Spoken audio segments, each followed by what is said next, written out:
일이 무기력하고 버티는 것처럼만 느껴진다면 이 일은 부모님이 좋아할 것 같아. 적당히 먹고 살 수 있어. 남들한테 한마디로 설명하기 좋아. 이런 이유로 직업을 선택해 일하고 있기 때문이에요. 보통 커리어를 고민할 때의 마음이 어떤가요?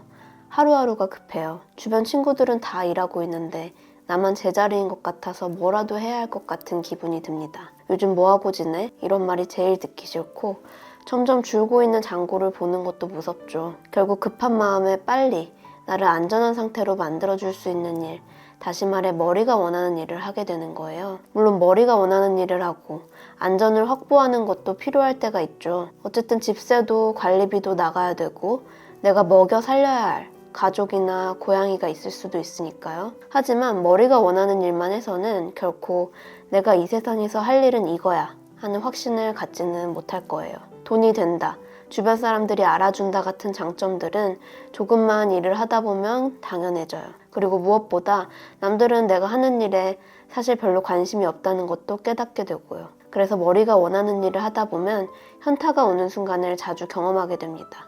내가 여기서 뭘 하고 있는 거지? 내가 이 일을 왜 하고 있지? 같은 회의감을 주기적으로 마주하는 거예요. 그래서 장기적으로 정말 만족하며 일하고 싶다면 우리는 마음이 원하는 일을 찾아야 해요. 아니, 마음이 원하는 일을 찾는 게 아니라 마음이 원하는 일을 무시하지 말아야 합니다. 사실 우리는 이미 마음이 원하는 일을 알고 있어요. 어디 외부에서 자료 조사를 하고 레퍼런스를 찾고 알아볼 필요가 없습니다. 그 일은 이미 내 마음속에 존재하고 있어요. 단지 우리가 진짜로는 마음이 원하는 일을 보기 싫기 때문에 정말 그것을 보고 싶을 때까지 숨어 있는 것 뿐이에요. 이상하다고요? 마음이 원하는 일을 알고 싶지 않은 건 너무나 정상이에요. 마음이 원하는 일은 보통 시작 단계에서 장점보다는 단점이 더 많거든요. 마음이 원하는 일은 일단 무서워요. 왜 별로 관심 없는 사람한테는 매력 발산이 저절로 되잖아요. 농담도 쉽게 칠 수 있고 우리 만나볼까? 고백도 가볍습니다. 근데 진짜 좋아하는 사람 앞에서는 달라요. 한마디 한마디를 쉽게 내뱉을 수가 없고 좋아하는 티를 내기도 어렵습니다. 일도 마찬가지예요. 그냥 적당히 괜찮은 일을 하다 실패하는 것과 정말 마음을 담은 일을 실패하는 건 달라요. 후자가 훨씬 데미지가 크겠죠. 그러니 마음이 원하는 일을 하는 게 무서울 수밖에 없습니다. 또 마음이 원하는 일은 머리가 원하는 일처럼 딱 명료하고 정리되어 있지가 않아요. 마음이 원하는 일은 어떤 의미에서 참 복잡합니다. 변호사면 변호사, 요리사면 요리사 이렇게 딱 규정해서 표현할 수가 없고 구구절절 설명이 필요해요. 변호사나 요리사는 마음이 원하는 일이 될 수 없다는 게 아니에요.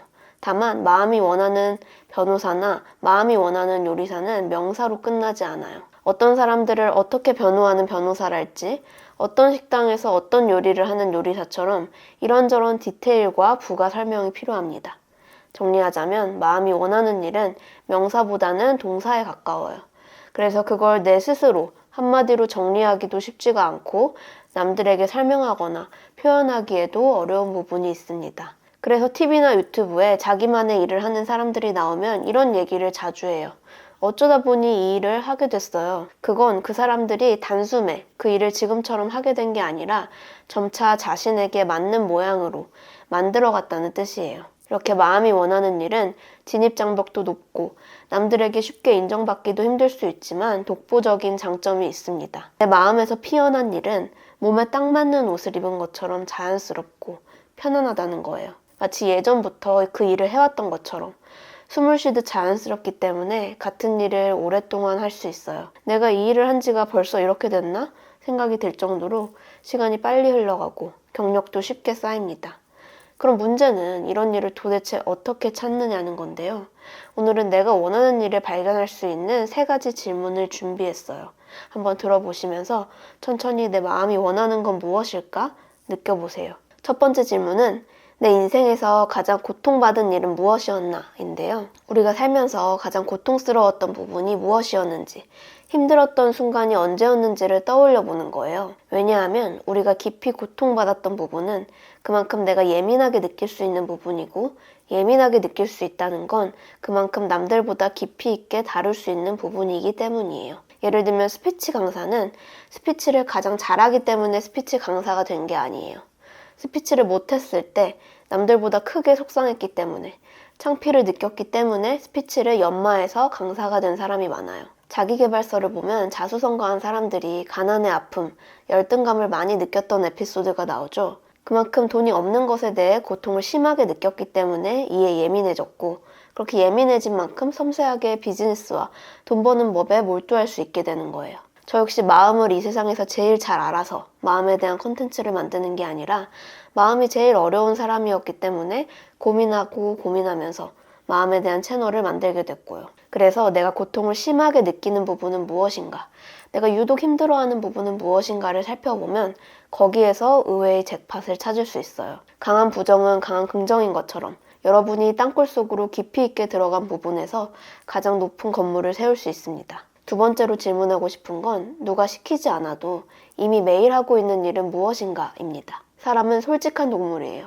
내가 좋아하는 것은 누가 시키지 않아도 이미 내가 하고 있는 일이에요. 말로는 하고 싶다고 말하지만 하지 않는 것은 사실 그다지 좋아하지 않는 일일 가능성이 크고요. 여러분이 하고 있는 일상의 수많은 일들 중에서 남들이 시키지 않아도 누가 보지 않아도 꾸준히 지속해 나가고 있는 일은 무엇인가요? 건강한 음식을 해먹는 일일 수도 있고, 그림을 끄적이는 일, 옷 매무새를 만지고 외모를 잘 가꾸는 일일 수도 있어요. 베란다에서 식물을 잘 키운다거나 일기를 빼먹지 않고 쓰는 것도 좋아요. 크게 생각하지 말고 작은 단위에서 내가 빼놓지 않고 하는 것, 숨 쉬듯이 하는 것이 무엇인지 찾아보세요. 거기에 내 마음이 원하는 일이 존재하고 있습니다. 보통 사람들은 자신이 이미 하고 있는 일은 무시하는 경향이 큰데요. 본인은 아무렇지 않게 하는 일이기 때문에 이게 너무 당연한 거예요. 하지만 그 일은 수많은 다른 이들에겐 전혀 당연하지 않을 수 있습니다. 내가 이미 하고 있는 일을 무시하지 말고 매일 하고 있는 일 중 업으로 발전시킬 수 있는 것을 찾아보세요. 마지막 질문은 돈이 많아도 하고 싶은 일 가운데 나만 좋아하는 일은 무엇인가? 인데요. 보통 진짜 원하는 일을 찾으려면 돈이 많아도 하고 싶은 일을 떠올려 보라고 하잖아요. 하지만 돈이 많아도 하고 싶은 일 가운데는 정말 모두가 좋아하는 일, 인간이라면 본능적으로 좋은 일들이 있을 수 있어요. 맛집 탐방이라던가 세계 여행이라든가 누구나 좋아할 법한 일들만 떠오를 수 있는 거죠. 하지만 돈이 많아도 하고 싶은 일 가운데 다른 사람들은 별로 좋아하지 않는 것, 나만 좋아하는 일이라면 얘기가 달라요. 결국 일이라는 것은 어느 정도 타인의 어려움을 해결해주고 대가를 받는 것이잖아요. 그러니 돈이 많아도 하고 싶은 일 가운데 나만 좋아하는 일은 무엇인지 생각해 본다면 그 안에 내 마음이 원하는 일이 존재할 수 있습니다. 오늘은 머리가 원하는 일과 마음이 원하는 일이 어떻게 다른지, 어떻게 하면 마음이 원하는 일을 발견할 수 있는지 살펴보았어요.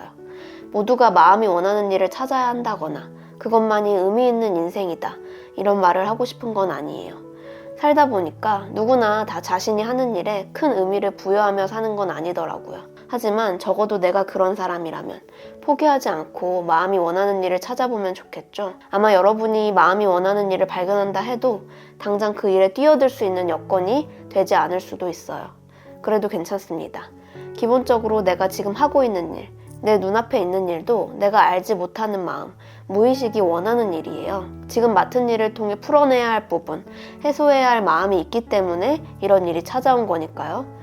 당장의 상태를, 직업을 벗어날 수 없다고 너무 답답해하기보다는 지금의 일을 통해서 내가 해소해야 할 감정은 무엇일까?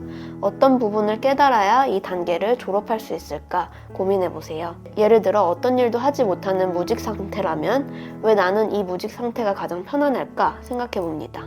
직장에서 괴롭히는 상사가 있다면 저 상사는 나한테 무엇을 깨닫게 해주는가? 어떤 마음을 보라고 저 상사가 내 삶에 나타난 걸까? 생각해보자는 거예요. 남 탓, 세상 탓이 무엇보다 쉽고 익숙한 시대입니다. 하지만 그런 상황에서도 시선을 돌려 나 자신을 돌아볼 수 있는 사람만이 진짜 행복을 가질 수 있다고 믿어요. 오늘도 영상 봐주셔서 감사드리고요. 또 마음에 대해 궁금한 부분이 있다면 댓글로 질문도 많이 남겨주세요. 그럼 우리는 다음 영상에서 또 뵙겠습니다. 안녕.